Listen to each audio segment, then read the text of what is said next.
Doctor warns. Yes, warns, not out of fear, but out of care. As men move beyond 70, there are certain quiet habits we carry that were once harmless, but may no longer be. Among those, masturbation often gets overlooked, not by doctors, but by men themselves. It's a personal act, a private thing, and yet it may be doing more than just offering a few moments of release. Could it be silently draining your energy, impacting your sleep, affecting your heart, your mind, or even in your relationships? This video isn't here to judge.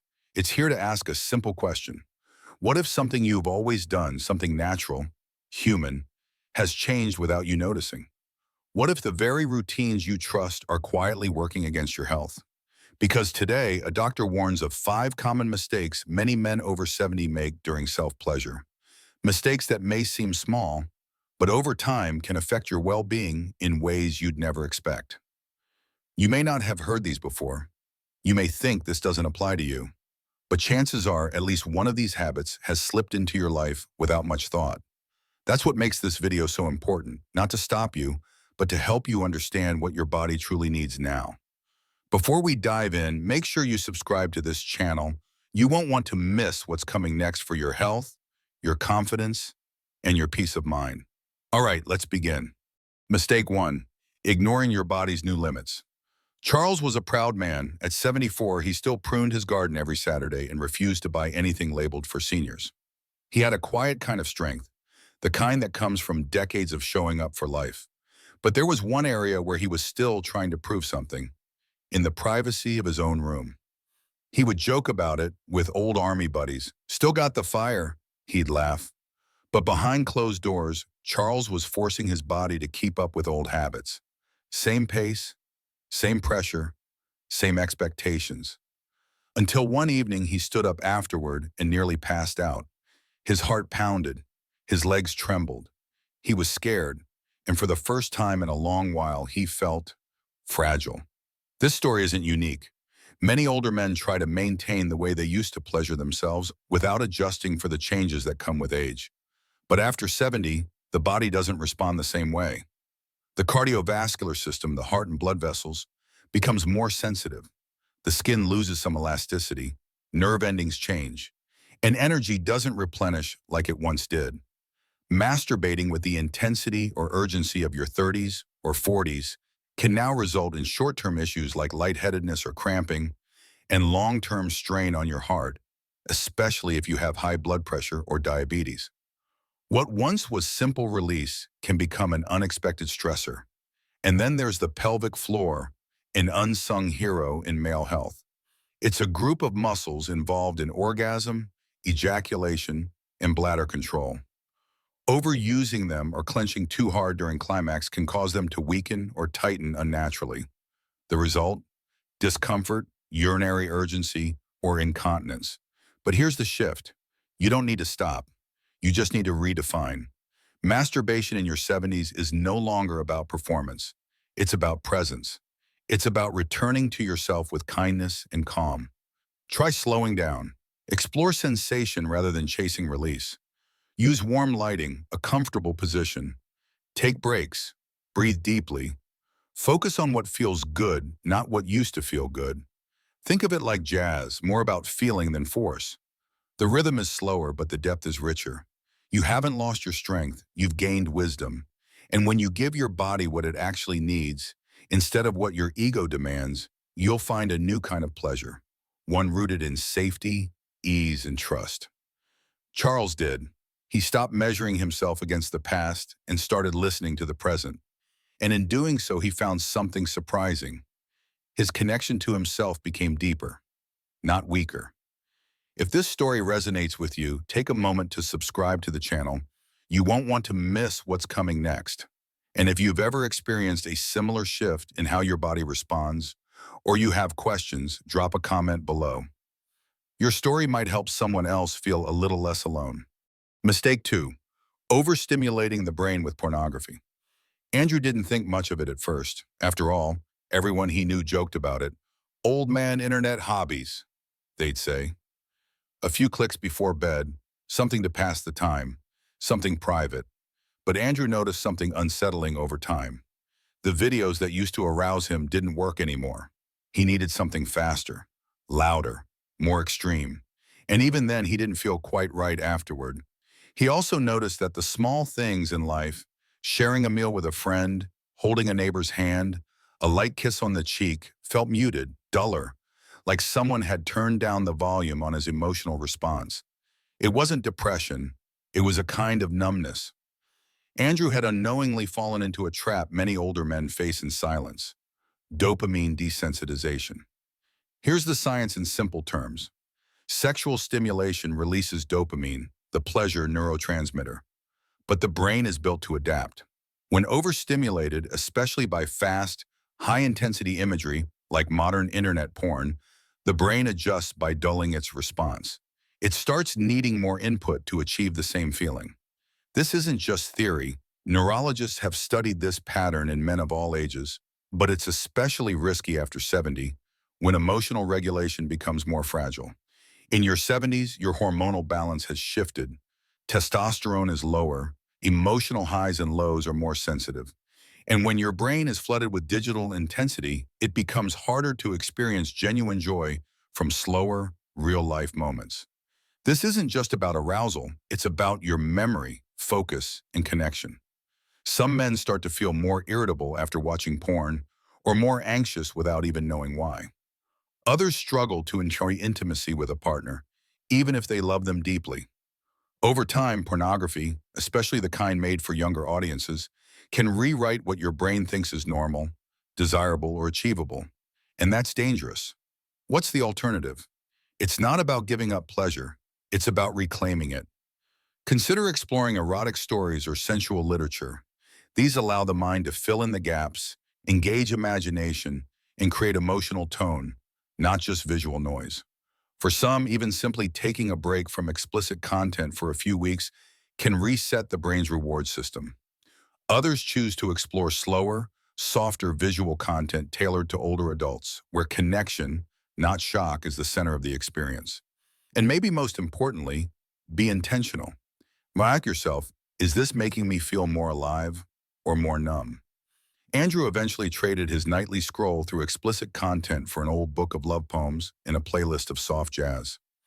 He didn't stop enjoying pleasure. He started enjoying it differently, with less urgency, more curiosity, and a lot more peace.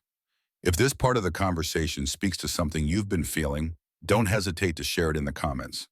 You can also subscribe to this channel so you don't miss more honest, human-centered health topics. Your journey could inspire another man to take a gentler, wiser step forward. Mistake 3. Overlooking prostate health during self-pleasure. Ethan had always been the kind of man who took pride in staying on top of things. He scheduled his annual checkups, walked every morning, and never missed a dose of his medication. But there was one thing he'd never really thought much about: his prostate. It wasn't until he began feeling a dull ache after climax that he paid attention. At first, he brushed it off. Probably just age, he told himself, but the discomfort persisted.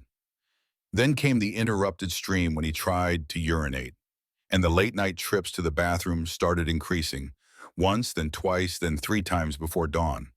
What Ethan didn't realize was that his body had been sending warning signs. And like many men over 70, he had unintentionally been aggravating one of the most sensitive areas of his aging body, his prostate gland, without even knowing it. The prostate is a walnut-sized gland located just below the bladder. As men age, it naturally enlarges, a condition called benign prostatic hyperplasia, or BPH. While it's not cancer, it can still create pressure on the urethra, affect urine flow, and cause discomfort during ejaculation. Now combine that with certain masturbation habits, using excessive pressure, holding back ejaculation, or rushing the process, and you've got a recipe for irritation. Ethan had fallen into a common pattern. After losing his wife 5 years earlier, he found solo intimacy to be a comfort, but his pace hadn't changed. He still approached the experience the way he did in his 40s, quick, forceful, and mostly out of habit. The result was cumulative strain on an already sensitive internal system. Doctors explain that when ejaculation is delayed or forced, it can lead to pelvic floor tension, inflammation, and even chronic pelvic pain syndrome. In men with BPH, this adds to urinary problems and discomfort that may linger long after the moment is over. Here's the better path. Shift from routine to ritual. Instead of rushing, Ethan began approaching self-pleasure like meditation. He used warmth, sometimes a heating pad on his lower back, to relax the area. He spent more time on arousal, less time chasing climax. And most importantly, he learned to release tension, not build it.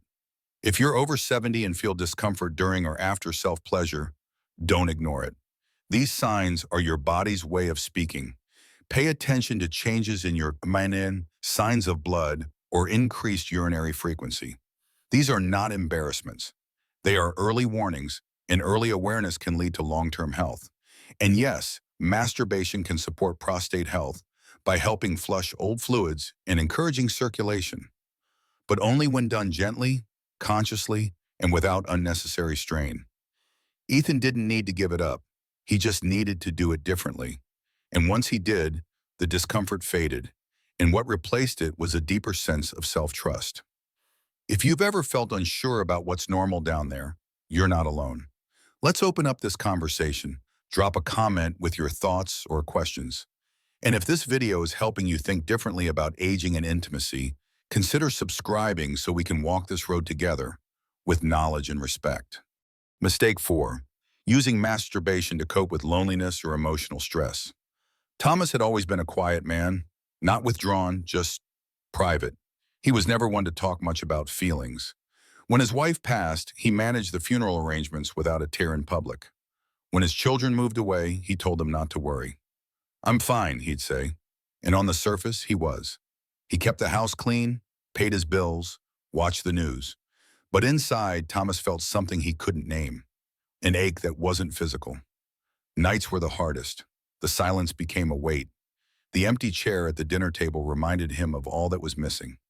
And so he turned to something familiar, something he could control. Masturbation. At first it gave him comfort, a moment of feeling connected to something, anything. But over time, the comfort faded. The act became routine, mechanical. And instead of helping, it began to leave him feeling even lonelier.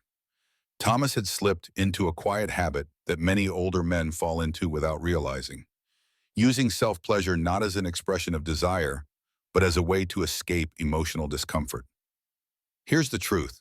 Masturbation, like eating or drinking, or even scrolling through your phone, can become a coping mechanism.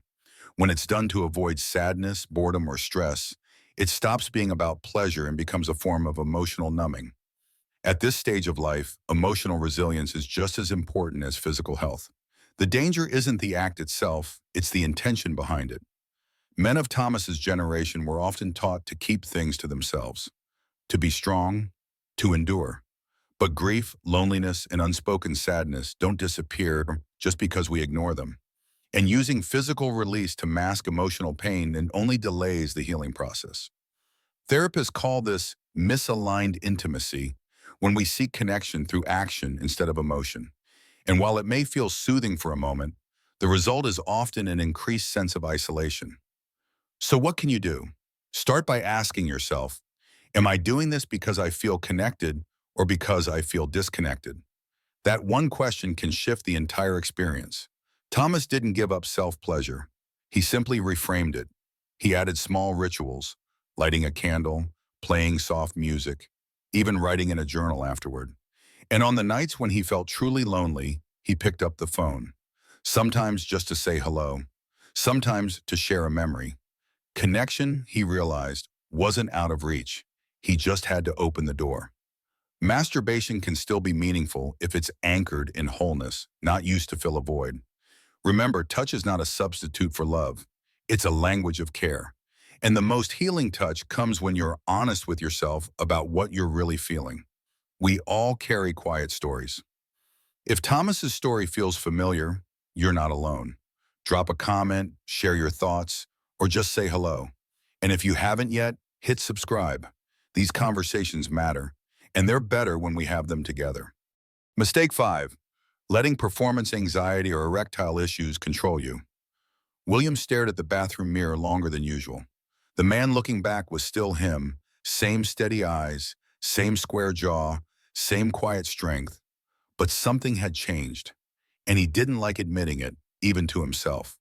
For months now, he'd noticed it was harder to get aroused. And when he did, his erection didn't last. At first, he brushed it off. Just a bad day, he thought. But the bad days kept coming. So he began testing himself, almost like running silent experiments. He'd try to masturbate just to see if everything still worked. Not for pleasure, not for connection, just for proof. And when it didn't go as he hoped, the self-doubt would hit like a wave. What's wrong with me? Am I broken? William isn't alone. Many older men treat masturbation as a kind of performance test, as if each experience has to prove something. But after 70, the body works differently, and that's not failure. That's nature. Erectile dysfunction or simply changes in arousal are common in later life. Erections may be softer, climax may take longer, and the body might need more time or more calm to respond. But when men pressure themselves to perform, they activate something deeper: anxiety. When you feel anxious, your brain releases cortisol, the stress hormone. Cortisol interferes with arousal. It tightens blood vessels. It signals your body to flee, not feel. So the more you worry about performance, the harder it becomes to enjoy the moment. This isn't psychological fluff, it's physiological reality. And it creates a loop: anxiety, poor response, more anxiety, worse response. William fell into that loop, and it began to affect more than just his physical intimacy. He became irritable, restless, ashamed. He started avoiding touch altogether, afraid of failing again. But here's what changed. One evening, he told his doctor. He expected judgment. Instead, he got understanding. His doctor explained that most older men experience similar changes and that there were options: medical support if needed, but more importantly, a new way of thinking. Pleasure doesn't require pressure. William stopped treating masturbation like a test. He began seeing it as self-care, not a performance. He used slower touch, took longer to warm up, and didn't rush the outcome. And when it didn't work the way it used to, he didn't blame himself. He simply adjusted. With time, the anxiety faded, and in its place, he found peace. If you're dealing with performance anxiety or erectile issues, know this: your value is not tied to how your body performs. Your masculinity isn't measured by firmness or timing. It's measured by honesty, presence, and how well you treat yourself in moments of vulnerability. Let pleasure be an experience, not an exam. We talk a lot about strength, but real strength is being honest about what's hard. If William's story speaks to your experience, I invite you to share a thought in the comments, or simply let us know you're here. And don't forget to subscribe. This space is for you. No shame, no pressure, just truth and care. Final thoughts. Rediscovering yourself with grace. There comes a time in life when pleasure is no longer about proving something, but about honoring everything you've lived through. Every scar, every every silent night you've endured. At this stage, touch, especially self-touch, isn't just physical. It's emotional, even spiritual. What if your body isn't betraying you, but simply asking to be loved differently? You've spent decades giving, building, carrying the weight of others. Now your body is asking for gentleness, for permission to slow down, to be touched with care, not critique, to feel, not perform. And the truth is, there is power in that. There is deep wisdom in knowing when to let go of old rhythms and embrace new ones. You are not less of a man because you've changed. You are more of one because you've listened. So be patient with yourself. Be kind. Let this next chapter of intimacy be softer, wiser, more human. You deserve it. If this video spoke to you, please like it. It helps others find these conversations.